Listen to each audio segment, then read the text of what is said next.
Well, si Mark is a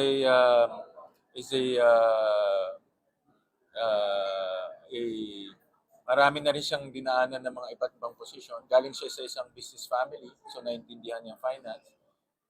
Humawak siya ng malaking departamento like DPWH, so naintindihan niya yung takbo ng public finance. So ako naman nakikita ko na magiging maayos naman yung patakbo ng Finance Committee. Ang Finance Committee kasi is a position of trust. Nung nahawakan ko ng 1 year, nakita ko yung power ng Finance Committee. Yan, for me, isa sa pinaka-powerful, hindi pinaka-powerful na committee dahil hawak mo yung pera ng buong bansa. At every line, dagdagan mo lang 1-0, dagdagan mo lang ng 2-0, iba na yung ibig sabihin ng budget. Thank you. Sir, sabi sir kayo ni Sen Coco, kayo daw po yung pwedeng parang compromise SP sa lahat ng mga faction Papasalamat dito. ako kay former Senate President Coco Pimentel.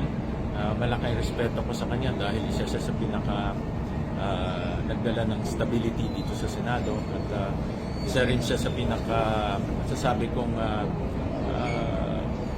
consensus builder ng Senado. So malaking bagay para sa akin. Pero willing ka, ready ka, sir? Maging SP? Trabaho muna SP tayo, win? guys. Pero sir, Ano ibig sabihin nag-uusap kayo for that possibility. Nag-uusap kami na bumalik na sa work. Alright? Guys, sige. Thank you, sir.